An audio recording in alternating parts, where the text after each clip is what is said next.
Randall, I'm going to start with you. You're right here in studio. Tell us about this. Is a big deal, and we've been talking about it, I feel like, forever. It's getting underway. It has been a large conversation for many months and years, and now we're finally here. We are, as it sits right now, 18 minutes away from not tip-off, but kickoff. Tip-off is yesterday, but it's tremendous. I think that things will really come into effect. We'll feel it on Saturday when the matches really begin, and there's a match at MetLife, and I think the Team USA plays on Friday, right, Vanessa? Do I have that right? Yeah. They play Friday in SoFi Stadium in LA. So when Team USA plays, I expect a large crowd. I expect the excitement to kick up. But Vanessa, how good is Team USA? I mean, help set expectations here. I mean, this is the thing. Soccer, it's globally, it's huge. Here in the US, it is growing. It is big, but we're not even close to the best. We're definitely not close to the best, Tim. That's definitely correct. But we are better than I think people might think that we are. I think that the U.S. is going to do well. I think they're going to definitely get out of their group. They might have the potential to win the group. And I think if they really, I was talking to Alexei Lalas recently, and he played in the 1994 World Cup. And he really was iterating to me that how important a home World Cup really is. And the U.S. aren't expected to go very far, but I think if they're able to really capture the audience the way that we've seen, in past World Cups, I think that it might be able to do something special and get to the quarterfinals or something like that, or some further than we've ever seen before. I think if they can capture the magic, that's really what's important. They have to feel it. I gotta say, I want to talk more about the games itself and who's playing and all that, but the cost of the World Cup, like all the things like transportation. In 1994, it was only $25 or $65 a ticket. That's not even going to get you onto the New Jersey Transit to get to Met. I know. So combined, by the way. I gotta say that Dan Hunt, co-owner and president of the Dallas Football Club, he weighed in on FIFA World Cup ticketing prices. Just listen up, guys. The rollout is a little bit non-traditional, how we would do it in American sports, but FIFA has their way of doing it. And they've gotten some criticism over the prices, and they went back and repriced some cheaper tickets. And what I would say, is there's a market demand for this, and the revenue they generate from the World Cup supports soccer globally. Their initiatives from grassroots to growing the men's game, growing the women's game, all the money associated with prize money, player money to clubs, and just in developing nations and helping the game along. And this is really their pinnacle, tent pole moment that they have every 4 years. And so I know it's a delicate balance, right? You want it affordable for fans because fans make the game, but you also need to be able to have, the money to help support the game for the next 4 years. I got to say, you could hear that in so many different marketplaces. That's Dan Hunt, co-owner and president of Dallas Football Club. Vanessa, let me just get you to weigh in on that. Is he right? Like, this supports a lot of stuff out there. Does it have to be so expensive? Look at Vanessa's face. No, I mean, it doesn't have to be so expensive. It really doesn't. And obviously, it hasn't been so expensive in the past World Cups. I mean, yes, 1994 was a very different time, so we can't really note to those ticket prices. But just even in 2022, ticket prices were, 6 to 7 times cheaper than this.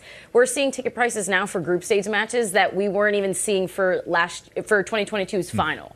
So it doesn't have to be this way, but FIFA wanted to take advantage of the U.S. ticket market. That's exactly what, me and Randall have been having these conversations. That's what they say. They knew resale was going to be a problem, and they wanted to get in on the game as well. Is resale, Randall, a problem right now? I mean, I've talked to friends who are going. I know a friend, like I've said before, he's going to 5 games, yeah. Seattle, New York, LA. His friend has money. He told me in 1994, I was 7 years old. I couldn't go to any games, and I vowed then, and he's literally been saving up for years.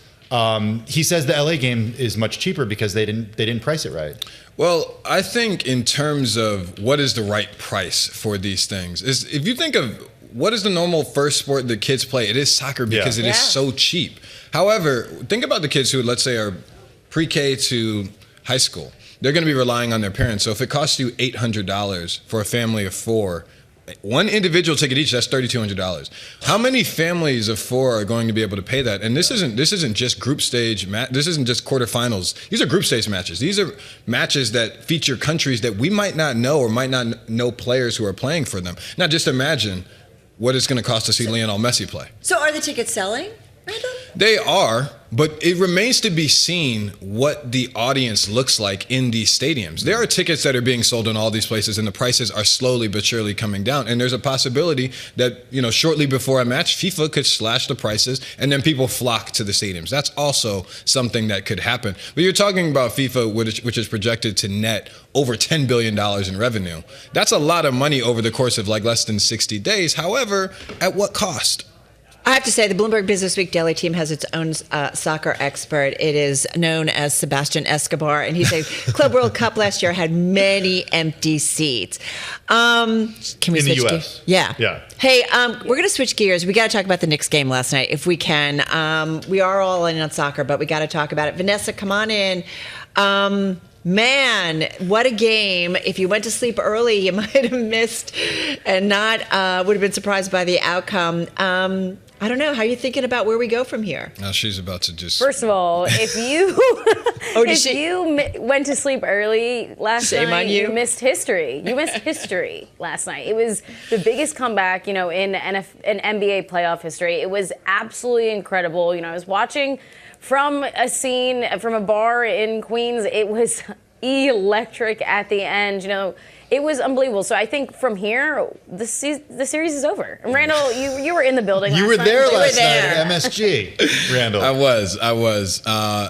That was the loudest arena that I've ever been in by far. It was the concourse was shaking. I mean, Mike Breen said it on the broadcast. This building is shaking. No, it was legitimately shaking. And you have to think a tremendous comeback because I believe it was 76-49 at halftime. Yeah. And at that point, the Spurs scored 30 points the rest of the game. A tremendous defensive effort. And I think in this aspect, I'm joking with Vanessa, but she's probably right. When you give up a 29-point lead, and then you have to go home and play a team that you haven't beat in your own house, it's kind of over. Great 29-point lead is that is the most soul-crushing thing ever. If you're not a New Yorker. Exactly. You're cool. Yeah, right, exactly. You guys are amazing.